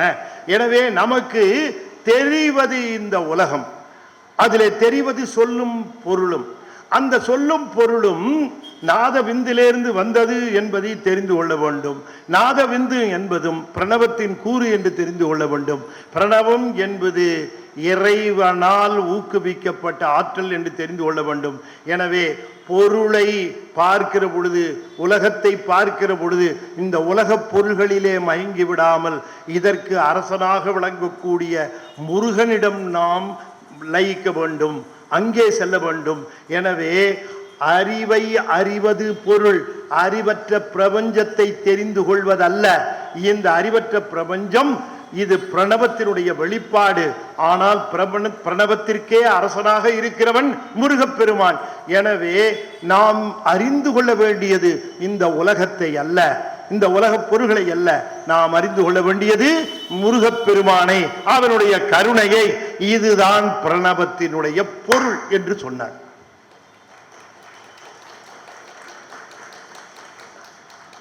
அப்ப நாம நம்முடைய அத்தனை விதமான பெருமையை யாருக்கு கொண்டு போய் சேர்க்கணும்? இந்த உலகத்துல நமக்கு எந்த விதமான பெருமை கிடைத்தாலும் முருகன் திருவடிக்கு கொண்டு போய் சேர்க்கணும். நமக்கு எந்த விதமான சிறப்பு கிடைச்சாலும் முருகனுடைய திருவடிக்கு கொண்டு போய் சேர்க்கணும், இல்லையா? அப்ப இந்த மாதிரியாக முருகனின் மேலேயே நம்முடைய அந்த கருத்து நிற்கும் வண்ணமாக அறிவை அறிவதுதான் பொருளே தவிர அறிவற்ற உடல் இது, இல்லையா? இந்த உடல் அறிவற்றது. இந்த உடலை இயக்குவதற்கு உள்ளுக்குள்ளே அறிவுள்ள ஒரு பொருள் இருக்கிறது, இல்லையா? இந்த உடம்பு நல்ல தெளிவாக பார்க்க வேண்டும். இந்த உடம்புக்கு உள்ளே இருக்கக்கூடிய அறிவுள்ள பொருள் தானே இயக்குகிறது. இப்ப இந்த உடம்பு இயங்குகிறது என்று சொன்னால் இதை இயக்குவதற்கு ஒரு அறிவுள்ள பொருள் வேண்டுமா வேண்டாமா? நான் இங்க உட்கார்றேன், உட்கார்ந்த பிறகு இப்படி கையை இப்படி தூக்கிட்டு இப்படி வைக்கிறேன், இப்படி தூக்கிட்டு வைக்கிறேன் வச்சுக்குவோமே. நீங்க என்ன நினைப்பீங்க? அங்க ஆபீஸ் போகும்போது கூட நல்லா தான் இருந்தாரு, இங்க வந்தப்போ என்னன்னு தெரியலையே, கையை தூக்கு, இல்லையா? கையை தூக்குவது உடம்பின் வேலை. ஆனா எப்ப தூக்கணும்னு டிசைட் பண்றது யாரு? உள்ளுக்குள்ள இருக்கிற அறிவு பொருள். அப்ப நாம இந்த உடம்பு அறிவு பொருள் அல்ல, உள்ளே இருக்கிறது அறிவு பொருள். அப்ப இந்த பிரபஞ்சம் என்கிற உடலுக்குள்ளே இதை இயக்கி கொண்டிருக்கக்கூடிய அறிவு பொருள் எது? அதுதான் சிவம். அது உள்ளே இருக்கிறது. எனவே பிரபஞ்சத்தை நாம் தெரிந்து கொள்வதை விட பிரபஞ்சத்தை இயக்கி கொண்டிருக்கக்கூடிய சிவத்தை, ஆற்றலை தெரிந்து கொள்ள வேண்டும்.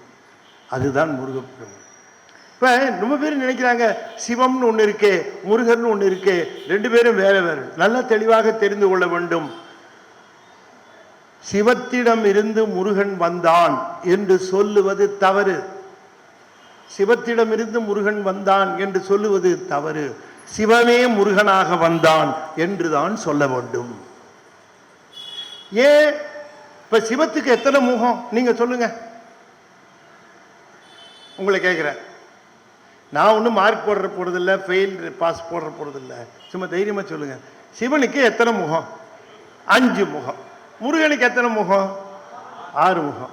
5 முகத்திலிருந்து 6 முகம் வருமா? அவரையிலிருந்து துவர வருமா? 5 முகத்திலிருந்து 6 முகம் வருமா? எப்படிங்க வரும்? வராது. சிவனுக்கு 6 முகம். வடக்கே வாமதேவம், தெற்கே அகோரம், கிழக்கே தத்புருஷம், மேற்கே சத்யோஜாதம், சற்று மேல் நோக்கி ஈசானம். இந்த 5 முகங்களோட சிவபெருமானுக்கு 6வது முகம் ஒன்று உண்டு. அதை கந்தபுராணத்தை சொல்லுகிறார். அத்தனை தேவர்களும் சிவபெருமானுக்கு முன்பாக நின்று, பெருமானே சூரபதுமனை கொன்று எங்களை வாழ்விக்க வேண்டும், அவனை வெற்றி கொள்வதற்கு ஒரு குழந்தையை தருவதாக சொன்னீர்களே, அந்த குழந்தை எப்பொழுது வருவான், எங்களுக்கு அருள் செய்யுங்கள் என்று கேட்ட பொழுது சிவபெருமான் சொன்னார், புந்திக்குள் இடர் செய்யற்க, கவலைப்படாதீங்க, புதல்வனை தருதும் என்ன தருகிறேன். அந்திக்கு மிக மெய் அண்ணல், அந்திக்காலம் போல தன்னுடைய மேனியை உடைய சிவபெருமான் அறிஞராயோர் சிந்திக்கும், நல்ல கவனமா கேட்கணும், அறிஞராயோர் சிந்திக்கும் தன் தொல்லை திருமுகம் 6ம் கொண்டான். சிவபெருமான் தன்னுடைய 6 முகங்களையும் எடுத்தான் என்று சொல்லுகிறார். அப்ப வடக்கே ஒரு முகம் வாமதேவம், தெற்கே ஒரு முகம் அக்கோரம், கிழக்கே தத்புருஷம், மேற்கே சத்யோசாதம், மேல் நோக்கி ஈசானம், கீழ் நோக்கி ஒரு முகம், அதோ முகம்னு பேர். இந்த அதோ முகம் என்று சொல்லக்கூடிய 6வது முகம். அப்ப சிவபெருமானுக்கு 6 முகங்கள், சிவபெருமானுக்கு 5 முகங்கள் இருக்கிறது என்று சொல்லுகிற பொழுது அவருக்கு 5 முகங்களுக்கான உருவங்கள், மகேஸ்வர உருவங்கள், தட்சிணாமூர்த்தி, பிச்சாடனர், சோமாஸ்கந்தர், நடராசர் என்று சொல்லக்கூடிய உருவங்கள் எல்லாம் உண்டு. அவையெல்லாம் மகேஸ்வர வடிவங்கள், அவையெல்லாம் மகேஸ்வர வடிவங்கள். அப்ப 5 முகங்களுக்கான வடிவங்கள் இருக்கிற பொழுது சிவபெருமானுக்கு 6 முகம் என்று சொன்னால் அதற்கு ஒரு மூர்த்தம் வேண்டுமே, அதற்கு ஒரு உருவ நிலை வேண்டுமே. அந்த உருவ நிலை தான் சுப்பிரமணியர். அதைத்தான் சிவசுப்பிரமணியர் என்று நாம் சொல்லுகிறோம். எனவே சிவன் வேறு முருகன் வேறு என்று நாம் நினைக்க கூடாது. சிவனே முருகன், முருகனே சிவன். அது ஒரு ஃபார்ம், இது ஒரு ஃபார்ம், அவ்வளவுதான். அந்த நிலையிலே 5 முகங்களோடு இருந்த நிலையிலே மேலே சுத்தமாயிலே அத்தனை விதமான தொழில்களை செய்து கொண்டிருந்த பெருமான் இங்கே கீழே இருக்கக்கூடியவர்களை அருள் செய்ய வேண்டும் என்பதற்காக அந்த 6வது முகம், அதோ முகம், கீழ் நோக்கிய முகம். கீழ் நோக்கியது என்பது உயிர்கள் சகலராக இருக்கக்கூடிய கீழ் நிலையிலே இருக்கக்கூடிய உயிர்கள், மேல் நிலையிலே இருக்கக்கூடிய உயிர்கள். அது பக்குவப்பட்டு மேலே போன பிறகு அதற்கு அருள் செய்கின்ற நிலை. கீழே இருக்கிற உயிர்கள், அந்த உயிர்களுக்காக எடுத்த முகம் அதோ முகம். அதுதான் முருகப்பெருமானுடைய சிறப்பு முகம், அந்த அதோ முகம். ஆகையினாலே அந்த 6 முகங்கள் 6 திக்குகளை பார்த்தது. ஆனால் அப்படி படம் போட முடியாது. முருகனுக்கே நம்ம வரிசையா வச்சு பார்க்குறோம், இல்லை ரவுண்டா வச்சு பார்க்குறோம். ஆனால் அப்படியெல்லாம் முருகனுக்கு 6 முகங்களும் 6 திக்குகளை பார்த்த முகம். எழுதறிய அருமுகமும் அருணகிரிநாதர் சொல்லுகிறார். எழுதுவதற்கு அரிதான முகம் என்று சொல்லுவதற்கு காரணம் அந்த 6 முகங்களும் எல்லா திக்குகளிலும் அவனுடைய ஆட்சி நடக்கிறது என்று காட்டுவதற்காக அந்த 6 முகங்கள். அந்த 6 முகங்களினாலே பெருமான் இந்த உலகத்து உயிர்களை உய்விக்க வந்த கருணை பெருங்கடல். அவர்தான் முருகப்பெருமான் தான் சூரபதுமன் என்று சொல்லக்கூடிய ஆணவ மலத்தையும், மாயாமலமாகிய தாரகனையும், கண்ம மலமாகிய சிங்கமுகாசுரனையும் 3 மலங்களையும் அழித்து தேவர்களை சிறை விடுத்து. எது நமக்கு சிறை? உடல் சிறை, உடல் சிறை. நாம நினைச்சிட்டு இருக்கிறோம் இல்லையா? இப்ப நம்ம ஆஸ்பத்திரியில் போய் சேர்ந்த உடனே கொஞ்ச நாள் அனுப்புறோம். நமக்கு ஆஸ்பத்திரியிலே இருக்கிறவங்களுக்கு என்ன ரொம்ப தேவையா இருக்கும் சொல்லுங்க? எதுல ரொம்ப ஆர்வமா இருப்பாங்க? ஆஸ்பத்திரியில் பெட்ல சேர்த்தாச்சு, ஹாஸ்பிட்டலில் இருக்கிறாரு, எப்போ டிஸ்சார்ஜ், எப்போ டிஸ்சார்ஜ்? ரிசப்ஷனில் ஒரு ஹாஸ்பிட்டலில் ஃபோன் வந்தது. அந்த ரிசப்ஷனுக்கு ஃபோன் எடுத்தாங்க. ஆமாம், வார்டு நம்பர் 37 ஒருத்தர் சேர்த்துருக்கீங்களே, அவருக்கு என்ன ஆச்சு, எப்போ? இல்லை சார், அவருக்கு எல்லா டெஸ்ட்டும் முடிஞ்சிருச்சு, அவர் இப்போ கொஞ்சம் ஓகேவாக இருக்கார், அநேகமாக இன்றைக்கி சாயந்தரம் அவரை டிஸ்சார்ஜ் பண்ணலான்னு டாக்டர் சொல்லியிருக்கார், இன்றைக்கி பண்ணுவாங்க சார் அப்படின்னு சொன்னாங்க. அவங்க சொல்லிவிட்டு பெரிய அதிகாரியாக இருப்பார் போல இருக்கே, யார் சார் நீங்கள் அப்படின்னு கேட்டார். நான் வேறு யாரும் இல்லை, நான் தான் அந்த பேஷண்ட்டுன்னார் அவர். வெளியில் கேட்டால் சொல்லவே மாட்டேங்கிறீங்களே ஐயா, இப்படி கேட்டால் தானே சொல்கிறீங்க நீங்கள். அது மாதிரி இப்போ டிஸ்சார்ஜ் ஆகிறது தானே ஒரு பேஷண்ட்டுக்கு இன்ட்ரெஸ்டாக இருக்கும், அங்கேயே இருக்கணும்னு நினைப்பாரு. மூச்சு திணறல் ஒருத்தருக்கு ஏற்பட்டுச்சு சார். மூச்சு திணறல் ஏற்பட்ட உடனேயே மூச்சு திணறல் ஏற்பட்டுச்சுன்னு வென்டிலேட்டர் போட்டாங்க சார். வென்டிலேட்டரை மாட்டி விட்டாங்க. இப்போ மூச்சு நல்லா போகுது. கரெக்ட், சரி. இப்போ வென்டிலேட்டர் போட்டவர் மூச்சு நல்லா போகுது. இப்போ அவர் எப்பவுமே டாக்டர் இந்த வென்டிலேட்டரோடையே என்னை விட்டுருங்க, நான் வென்டிலேட்டரோடையே இருக்கணும்னு நினைப்பாரா? என்னங்க, எப்படா மூச்சு ஒழுங்கா வரும், இந்த வென்டிலேட்டரை கழட்டுவாங்க. அதுபோல அறிவு திறன் இயங்காத காரணத்தினாலே உடம்புங்கிற வென்டிலேட்டரை உயிருக்கு மாட்டி விட்டுருக்கிறார். இந்த உயிரானது இந்த உடம்பு வச்சுத்தான் இந்த உயிரை இந்த அறிவை இயக்கிட்டு இருக்கு. இந்த உடம்பே இல்லாமலும் அறிவு இயங்க வேண்டும். அந்த நிலை எப்போ வரும், இந்த வென்டிலேட்டரை எப்போ கழட்டுவான்னு தான் அந்த நோயாளி பார்க்கணுமே தவிர இந்த வென்டிலேட்டருடைய திடீரேன்னு சொல்ற நோயாளி உண்டா? நம்ம அதைத்தான் தெளிவாக தெரிந்து கொள்ள வேண்டும். உடம்புங்கிறது இயல்பாக இருக்கக்கூடிய இந்த உடம்பினுடைய இயற்கை என்னன்னா, ஒவ்வொரு நாளும் இது முதுமை அடைந்து கொண்டே வருகிறது. அதை யூ கான்ட் டினை, அதை நீங்கள் மறுக்க முடியாது. நேற்றை விட இன்னைக்கு வயசு கூட, நாளைக்கு இன்னும் வயசு கூட, ஒவ்வொரு நாளும் தேய்ந்து கொண்டே வருகிறது.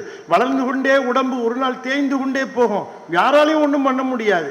அப்ப இந்த உடம்பு தேய்ந்து கொண்டே வருகிறது என்ப உண்மை தெரிந்தவர்கள் இந்த உடம்பு முதுமை அடைவதற்கு முன்பாக நான் எதை சாதிக்க வேண்டும், எதற்காக உடம்பு தரப்பெற்றது, என்னத்தை நான் சாதிக்கிறதுக்காக எனக்கு உடம்பு வந்தது என்பதை தெரிந்து கொண்டு அதன்படி இந்த உடம்பு இருக்கிற பொழுதே நாம் நம்முடைய கோரிக்கையை, நம்முடைய உண்மையை புரிந்து கொண்டு அடைந்து விட வேண்டும். அதைத்தான் பெரியவர்கள் நமக்கு சொன்னார்கள். எனவே அன்பர்களே, நாம் அத்தனை பேரும் இந்த உலகத்தை, பிரபஞ்சத்தை தெரிந்து கொள்வதை விட இந்த பிரபஞ்சத்துக்கு மூலப்பொருளாக விளங்குகிற முருகனை தெரிந்து கொள்ள வேண்டும். அறிவுள்ள பொருளை தெரிந்து கொள்ள வேண்டும். அவன்தான் பிரணவத்தின் பொருள். எனவே பிரணவத்தினுடைய பொருள் என்பது முருகன். பிரபஞ்சத்திற்கே அதிகாரியாகவும் தலைவனாகவும் விளங்குகிற அவனுடைய திருவடியே உண்மையான பொருள், மற்ற பொருள் அல்ல. பொருள் அல்லவற்றை பொருள் என்று உணரும் மருளானாம் மானா பிறப்பு என்று வள்ளுவர் சொன்னது போல, பொருள் இல்லாதவற்றை எல்லாம் பொருள் பொருள் என்று எண்ணிக்கொண்டிருக்கிற காரணத்தினாலே பிறப்புகள் வந்து கொண்டே இருக்கிறது. எது பொருள் என்று தெரிந்து பற்றிவிட்டால் நமக்கு பிறப்பு வராது. பிறப்பு வரா நிலைதான் ஆனந்த நிலை. பிறப்பு வந்தால் இந்த பிறப்பினாலே அத்தனை துன்பங்களையும் அடைய வேண்டும். பிறப்பை நீக்குவதற்குரிய அதிகாரம் யாரிடம் இருக்கிறது அது பார்க்கணும் இல்ல. எல்லாரும் பிறப்பை நீக்க முடியுமா? ஒருத்தர் கண்ணு ஏதோ வலிக்குது, சரியா தெரியல என்று கண் டாக்டர்கிட்ட போனாரு. என்ன விஷயம்னாரு, இந்த கண்ணு என்னவோ தெரியல, மங்களா இருக்கு, தெளிவா இல்லை, வலிக்குது அப்படின்னாரு. எங்க படுனாரு. உடனே அவர் படுத்தார். மருந்து போடுறேன், எப்படி இருக்குன்னு சொல்லுன்னாரு. சரின்னு மருந்தை போட்டார். போட்டுட்டு கேட்டார், எப்படி இருக்கு அப்படின்னார். புளிப்பா இருக்குன்னு அவன். ஓ என்னையா மருந்து போட்டு எப்படி இருக்குன்னு கேட்டா, இன்னையா புளிப்பா இருக்குது. நீங்க எங்க சார் கண்ணை விட்டீங்க, வாயில எல்லாம் மருந்தை விட்டீங்கன்னாரு. டாக்டருக்கே கண்ணு தகராறு. இவர் எப்படி இவர் கண்ணு சரி பண்ணுவார்? நான் கும்பிடுற கடவுளை செத்து பிறக்கும் என்று சொன்னால் அது எப்படி என்னுடைய பிறப்பை நீக்கும்? புரியுதா? செம்மான் மகளை திருடும் திருடன் பெம்மான் முருகன் பிறவான் இரவான். சும்மா இரு சொல்லறை என்றலுமே அம்மா பொருளொன்றும் அறிந்திலனே அப்படின்னார். ஆகவே முருகன் முழுமுதற் பொருள், பிறப்பை நீக்குகிறவன். ஆகையினாலே முருகனுடைய புகழை நாம் சொல்ல வேண்டும், முருகனை துதிக்க வேண்டும், அவனையே தலைவனாக கொள்ள வேண்டும், அவன் திருப்புகழை ஓத வேண்டும். அப்படி ஓதிக்கொண்டு வருகிறவர்கள் அத்தனை விதமான நலன்களையும் பெறுவார்கள். இன்றைய தினம் இங்கே கூடியிருந்து மிக அற்புதமாக இந்த முருகனுடைய புகழை கேட்ட உங்களுடைய செவியிலே நல்ல செய்திகள் வந்து விடும். நான் முதலிலேயே குறிப்பிட்டது போல முருகனுடைய புகழை கேட்கிறவர்கள் பேரு உடையவர்கள், சிறப்புடையவர்கள், அவர்களுக்கு எல்லா விதமான சிறப்பும் வரும் என்று சொல்லி இந்த அற்புதமான ஞான வேள்வியை ஏற்பாடு செய்த இந்த திருக்கோயிலாருக்கு என்னுடைய மனமார்ந்த நன்றியை தெரிவித்துக் கொண்டு உங்கள் அத்தனை பேருக்கும் அருணகிரிநாதருடைய குருவர்களும் முருகப்பெருமானுடைய திருவர்களும் நிறைந்து விளங்குவதாக என்று சொல்லி நிறைவு செய்கின்றேன். ஆரிரு தடந்தோள் வாழ்க, அருமுகம் வாழ்க, வெற்பை கூறுசை தனிவேல் வாழ்க, குக்குடம் வாழ்க, செவ்வேள் ஏரிய மங்கை வாழ்க, யானை தன் அணங்கு வாழ்க, மாறிலா வள்ளி வாழ்க, வாழ்க சீர் அடியார் எல்லாம், மாறிலா வள்ளி வாழ்க, வாழ்க சீர் அடியார் எல்லாம். திருச்சிற்றம்பலம். இதை நிறைவு செய்யும் முகமாக 6 எழுத்து மந்திரத்தை 6 முறை ஓதுவேன். நீங்கள் அத்தனை பேரும் அதை திருப்பி சொல்ல வேண்டும். நான் சொல்லுவேன் முதல்ல, பிறகு நீங்கள் திருப்பி சொல்ல வேண்டும்.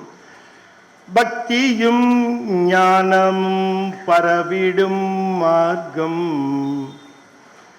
எத்தனையோ வகை இருக்கினும் இகத்தில், பக்தியும் ஞானமும் பரவிடும் மார்க்கம், எத்தனையோ வகை இருக்கினும் இகத்தில், மூர்த்தி தந்து அனுதினம் முழு பலன் நல்கிட, சத்தியம் ஆவது சரவண பவவே. ஸ்ரீமத் பாமன் சுவாமிகள் சொல்லுகிறார். சத்தியம் ஆவது சரவண பவவே, உங்களை எல்லா விதமான துயரங்களிலும் பயங்களிலிருந்தும் இக்கட்டுகளிலிருந்தும் இடையூறுகளிலிருந்தும் இடர்களிலிருந்தும் காப்பாற்றக்கூடிய வல்லமை சரவண பவவுக்கு உண்டு. ஓம் சரவண பவ.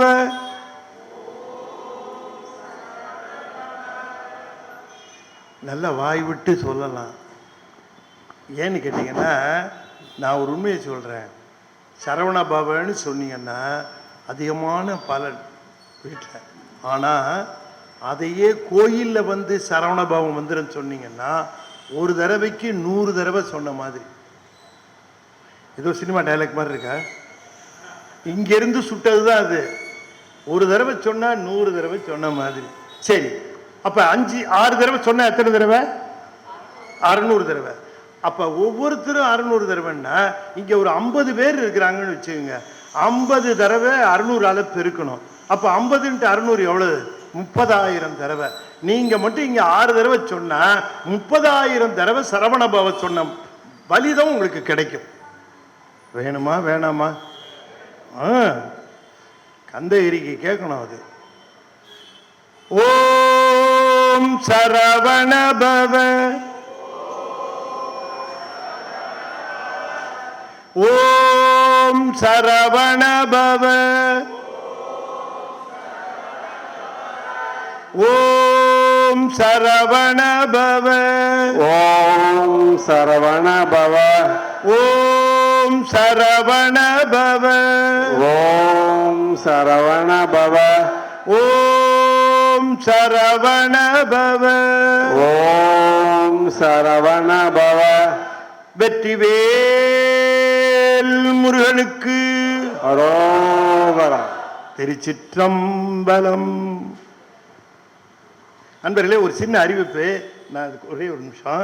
அடியன் ஞானத்திரள் என்கிற பத்திரிகையில் ஆசிரியராக இருக்கிறேன். 14 வருஷம் இந்த பத்திரிகை வருது. இது நம்முடைய சைவ சமயம் மத்தி மட்டும்தான் பேசும். இதில் ஒரு திருப்புகழ் எழுதி உரை எழுதுவேன். ஒரு திருப்புகழ் வரும். மாதந்தோறும் வருகிற பத்திரிகை இது. இதில் இந்த தடவை வயலூர் முருகன் படம் அட்டைப்படமாக வந்திருக்கிறது. இது மாதந்தோறும் வெளிவருகிற பத்திரிகை. நீங்கள் உதவி ஆசிரியர் வந்திருக்கார், நீங்கள் பதிவு செய்து கொண்டால் இது உங்கள் வீடு தேடி வரும். கடையில் கிடைக்காது. It's not available on stand. நீங்கள் வந்து உங்களுக்கு வேணும்னா எவ்வளவு? வருஷத்துக்கே 250 ரூபா. சரவணபவனில் போய் ஒரு ரவா தோசையும் ஒரு காஃபியும் சாப்பிட்டா 250 ருபீஸு. அது உடனே அதுக்கு சாப்பிடும்போது தான் அதுக்கு பேர் ரவா தோசைன்னு பேர். அதுக்கப்புறம் சாப்பிட்ட அப்புறம் அட்ரஸே வேறு. ஆனால் இது அப்படி இல்லை. இது பொக்கிஷ மாதிரி வீட்டில் வைத்துக்கொண்டு இதில் பல விஷயங்கள் இருக்குது. சந்ததி நிறைய விஷயங்கள் இதில் செய்திகள் இருக்கிறது. இது பதிவு செய்து கொள்ளலாம். அடியன் திருவாசகத்தில் சில பகுதிகளை பேசியிருக்கிறேன். அந்த விரலி இருக்கிறது. வேணுங்க நண்பர்கள் இந்த புத்தகத்தோடு வாங்கி கொள்ளலாம் என்று சொல்லி இந்த செய்தியை சொல்லி, இந்த திருக்கோயிலார் ரொம்ப அற்புதமான ஞானப்பணி முதலையே குறிப்பிட்டேன் ஆரம்பிக்கும் பொழுதும். அதுபோல் இப்பொழுதும் இந்த ஞான வேள்வியை நடத்தணும் என்று சிரத்தையோட அந்த சஷ்டி பெருவிழாவினுடைய விளையாற்றியில் எங்கிருந்தெல்லாமோ அறிஞர் பெருமக்களை கூட்டி வந்து உங்களுக்கு ஞான வேள்விகளை செய்கிறார்கள். இது அரிதான ஒரு செயல். அவர்களுக்கு முருகப்பெருமான் எல்லா விதமான வளமும் நலனும் தர வேண்டும் என்று என் முருகப்பெருமானை பிரார்த்தித்துக் கொண்டு உங்கள் அத்தனை பேரிடமிருந்து விடைபெறுகிறேன். நன்றி, வணக்கம், திருச்சிற்றம்பலம். இந்த வீடியோ உங்களுக்கு பிடிச்சிருந்தா லைக் பண்ணுங்க, ஷேர் பண்ணுங்க, கமெண்ட் பண்ணுங்க.